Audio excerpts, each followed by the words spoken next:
नमस्कार, मैं रिया और आप देख रहे हैं डॉक्टर साहिब। डॉक्टर साहिब की आज के इस वीडियो में हमारे साथ मौजूद है डॉक्टर अशोक कुमार, जो कि बिहार के जाने माने कार्डियोलॉजिस्ट हैं।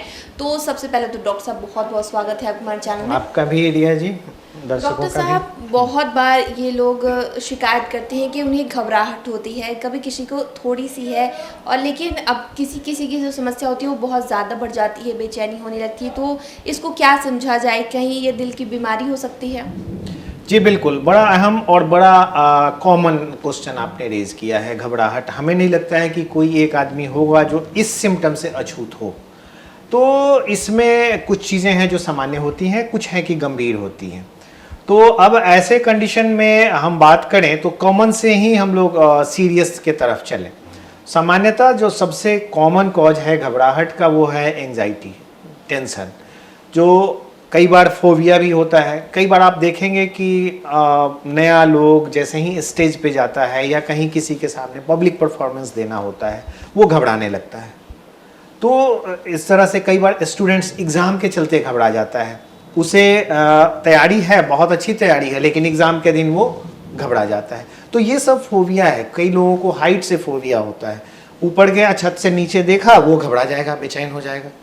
तो ये अलग अलग तरह की चीज़ें हैं। कुछ लोग हैं कि आवाज़ से घबरा जाते हैं, कुछ लोग हैं सिचुएशन से घबरा जाते हैं, किसी के बारे में कुछ घटना सुन लिया तो वो घबरा जाते हैं। तो ये सामान्यतः मानसिक स्थिति है, तो इसको आप उस तरह से कर सकते हैं, ये सामान्यतः है। इसको काउंसलिंग और बातचीत से ठीक किया जा सकता है, कुछ दवाइयों की भी सहारा ली जा सकती है। अब हम अपने डिपार्टमेंट की तरफ आएँ, जो कि सीरियस होती है घबराहट, वो हार्ट के चलते। ये घबराहट कब होती है? जब हार्ट की चाल अनियंत्रित हो जाती है। तो ये कंडीशन जो कार्डियोलॉजी पॉइंट ऑफ व्यू से जो घबराहट है वो अच्छी नहीं है। वो उसको हम लोग मेडिकल टर्म में एरिथमियाज बोलते हैं। एरिथमिया का मतलब जो हमारा रिदम था हार्ट का वो डिस्टर्ब हो गया। हार्ट बड़ा रिदमिक है, एकदम संगीत की तरह वो रिदम में चलता है। जब ये रिदम बेसुरा जब हार्ट हो जाता है तो वो घबराहट पैदा करता है, और वो काफ़ी ख़राब सिचुएशंस है। इसमें आपने कई बार देखा होगा कि ऑल ऑफ ए सडन कोई डांस करते हुए, कोई खेलते हुए गिर गया और उसकी डेथ हो गई। ये सब एरिथमिया ही है। वेंट्रिकुलर एरिथमिया जब हो जाता है तो बड़ा कम टाइम देता है, और उस समय वो सबसे फेटल कंडीशन है। हार्ट अटैक के बाद भी जो पहले घंटे में जो मौत होती है उसके 75% कॉज ये एरिथमिया ही होते हैं। तो ये तो सबसे जो खराब फॉर्म ऑफ एरिथमिया है, वेंट्रिकुलर एरिथमिया, वो है।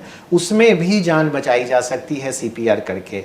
पिछले बार आप लोगों ने जो सीपीआर पे बात की थी वो यही एरिथमिया को रोकने के लिए हम लोग सीपीआर करते हैं, जिससे वो 50% तक लाइफ सेव किया जा सकता है। अब इससे कम सीवियर एरिथमिया की बात करें तो कई बार एक टॉपिक्स होता है जो कि हर आदमी के में होता है कि लगेगा कि कोई बीट हमारा मिस कर गया, थक से होगा, थोड़ा लगेगा, फिर वो नॉर्मल चलने लगा। ये एक टॉपिक्स है, ये भी घबराहट और वो पैदा करता है। उसके बाद आर्ट्रियल फिब्रिलेशन है, जो कि दूसरा सबसे कॉमन एरिथमिया है। ये बहुत कॉमन है, और हॉस्पिटलाइजेशन सबसे ज़्यादा इसी आर्ट्रियल फिब्रिलेशन के चलते होता है। तो इसमें धड़कन आपकी तेज़ अनियंत्रित हो जाती है, और ये स्ट्रोक यानी कि पैरालिसिस का एक बहुत बड़ा कारण है। अबाउट 25% जितने भी पैरालिसिस होते हैं उसमें 25% आर्ट्रियल फिब्रिलेशन के चलते होता है, जो कि ये जब चाल अनियंत्रित होती है तो हार्ट में खून का थक्का जमा होता है, और यहाँ से अगर डिसलॉज हो गया तो कहीं भी आर्टरी में जा सकता है, लेकिन सबसे ज़्यादा ब्रेन में सप्लाई ब्लड की होती है, ऊपर चला जाता है और वो पैरालिसिस कॉज करता है। कहीं नीचे भी जा सकता है, किडनी में जा सकता है, किसी लिम्स में जा सकता है। तो इस तरह से करके परेशान करता है। तो अगर करें कि ज़्यादा जो घबराहट लोगों को हो रही है, लोग इसकी शिकायत कर रहे हैं, तो इससे बचा कैसे जाए? सबसे पहले आज के ज़माने में हम कहेंगे कि किसी भी घबराहट को आप यूं ही ना छोड़ें। उसके लिए आप एक अच्छे फिजिशियन से मिलें, उसका इवैल्यूएशन कराएं, क्योंकि ये घबराहट एक सामान्य सा टर्म है जिसमें कि कई चीज़ों के चलते एक लक्षण आता है। तो हमें पहले छांटना पड़ता है कि ये नहीं है, ये नहीं है, ये नहीं है, कोई सीरियस चीज़ नहीं है। उसके बाद उसका इलाज किया जाए तो ठीक हो सकता है। कई बार आपको, जैसे पहले हम लोगों ने हार्ट अटैक की भी बात करी, तो हार्ट का ब्लॉकेज का भी कारण कई बार घबराहट होता है। कई बार आप लोगों ने देखा होगा कि कई डॉक्टर्स भी, कार्डियोलॉजिस्ट भी इवन सडनली डेथ कर गए। उसमें रीज़न यही था, उनको भी घबराहट लगा, वो चले गए सोने और हार्ट अटैक हुई, ख़त्म हो गए। तो वो लोग भी मिस कर सकते हैं, इसलिए इन चीज़ों को इग्नोर नहीं करना है, एक बार डॉक्टरी सलाह तो ज़रूर ले लें। तो शुक्रिया डॉक्टर साहब, जो यह अहम मुद्दा था कि लोग घबराहट के शिकार होते हैं और जैसा कि आपने बताया कि कोई शायद ऐसा हो जो इसे अछूता हो, तो इसके लिए जो जानकारी आपने साझा की उसके लिए बहुत बहुत शुक्रिया। आपका भी, दर्शकों का भी।